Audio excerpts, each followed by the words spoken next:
안녕들 하십니까? 집에서 편안하게 공부하시니 몸은 편안하지만 머리는 아마 편안하지 않으실 것 같아요.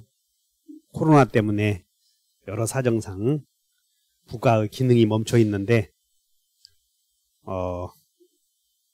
집에서 공부 열심히 하시고요. 일단 자, 오늘은 41번부터 문제 들어갑니다. 자, 41번 반사회적 행위. 우리 시험에 꼭 나오는 게 반사회적 행위죠. 그럼 반사회적 행위에 대해서는 첫째, 반사회적인가 아닌가, 조세포탈, 투기 목적, 그 다음에 강제집행 면탈, 강박에 의한 법률행위, 통정허위 표시, 그 다음에 명의신탁, 이런 것들은 일단 반사 아니다 이렇게 외워놓으셔야 돼. 그래서 조투, 강강, 통신 두 개 더 넣은 거지. 통정허위 표시 자꾸 틀린 사람들, 새로 오신 분들. 그 다음에 명의신탁은 통정허위 표시는 의사와 표시가 일치하지 않아서 무효이고, 명의신탁은 강행복교에 반해서 무효죠. 그래서 반사는 아니다 이렇게. 두 번째는 반사회적 행위자의 지위. 반사자의 지위는, 반사회적 행위자는 물권적 청구권, 부당이득 청구권, 손해배상 청구권 없다. 그래서 반청 없다 이렇게 외웠던 거죠. 자, 그러면 문제 들어갑니다. 첫째, 불공정행위, 폭리행위의 여기 포인트 양 당사자. 그리고 없다. 그러면 폭리행위의 양 당사자 중에서 피해자는 반환 청구할 수 있다. 폭리자는 반환 청구할 수 없다. 그래서 폭리자는 없죠. 근데 여기는 양 당사자. 그래서 지문이 틀렸다. 토지 매매가 불공정한 법률행위로 무효인 경우 그 토지를 전득한 제3자가 선의이면 제3자는 적법하게 소유권 취득한다. 그래서 반사회적 행위의 무효는 절대적 무효죠. 그러므로 반사회적 행위의 무효는 선의의 제3자에게 대항할 수 있다. 그러므로 제3자 입장에서는 소유권 취득하지 못한다. X. 자, 불공정한 법률행위는 무효죠. 그러면 전전세.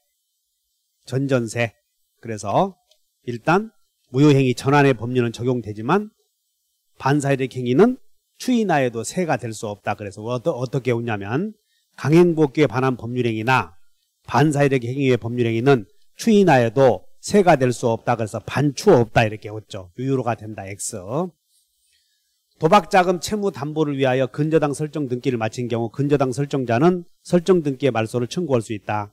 자, 도박 채무 담보 위에서 근저당 설정 등기를 마쳤대요. 여기서 주의해야 될 건 도박 채무 담보 위에서 양도담보 설정한 경우와 그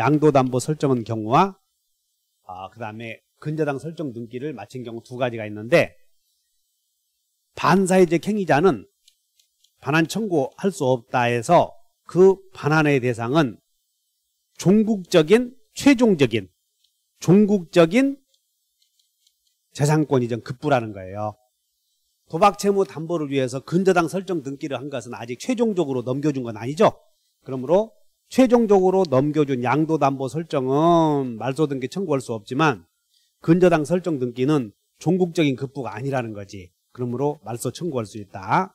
맞는 내용이고, 불법 원인으로 소유권 이전한 경우 급여자는 부당이득에 반환을 청구할 수, 부당이득 없고 그 다음에 소유권에 기한 반환 청구는 가능하다. 그래서 반사회적 행위자는 소유권에 기한 물청도 없고 그 다음에 부당이득 반환 청구도 없다. 그래서 틀린 내용은, 자, 맞는 것은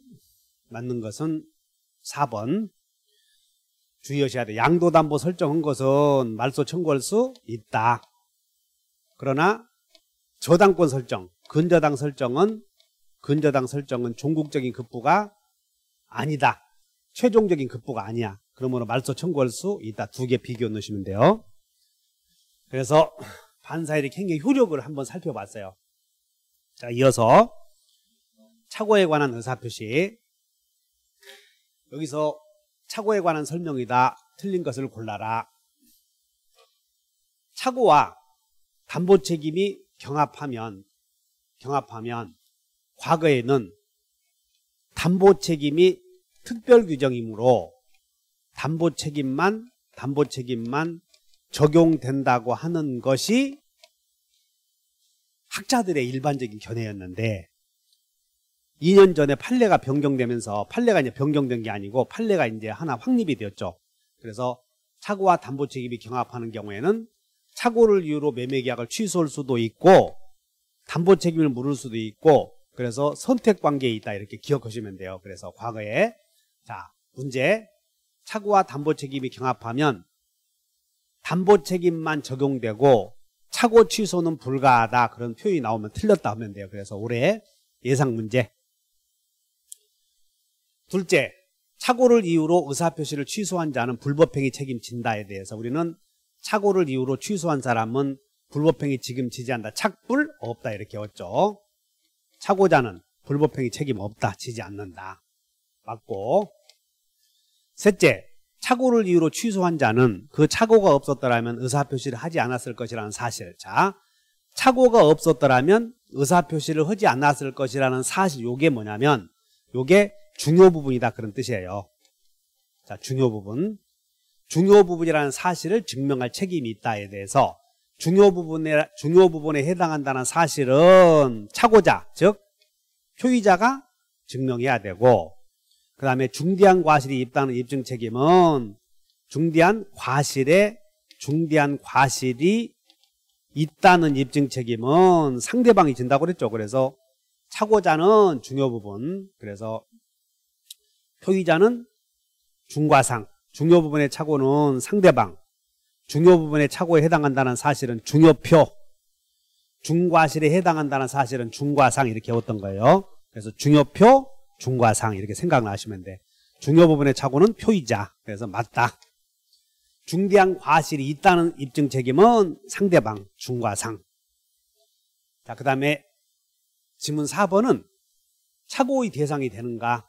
차고 문제로 다뤄질 수 있는가? 그래서 차고에 대한 차고 문제는 현재 사실에 관한 잘못된 인식이 차고거든. 근데 여기 장래 사실도 차고의 대상이 될 수 있는가? 판례는 미필적인 장래의 불확실한 사실에 관한 것이라도 민법 109조의 차고에서 제외되지 않는다. 이게 양도소득세 문제예요.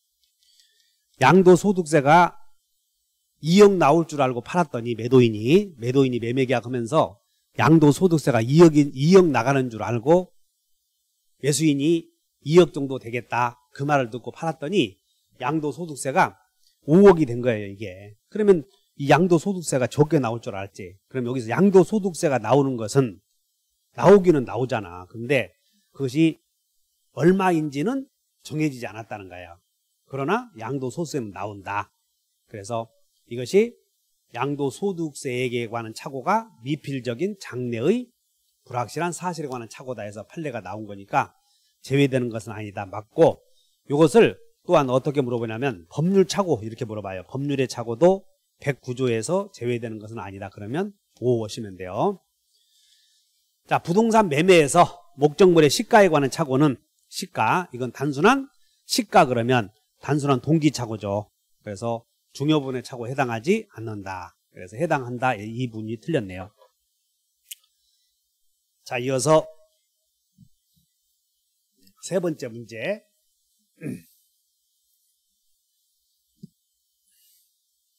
X토지 소유자 갑은 채권자의 강제집행을 피하기 위하여 을과 매매를 가장해서 매매대금을 병에게 지급하기로 하였다. 즉 갑과 을이 이렇게 매매를 한 거예요. 채권자가 강제집행하려고 하자 갑을 간에 매매계약을 가장을 해. 매매계약을 가장하면서 매매하면서 매매대금은 여기다가 자 가장 매매하면서 매매대금은 병에게 주기로 한다. 자, 매매대금 1억은 병에게 주기로 한다라고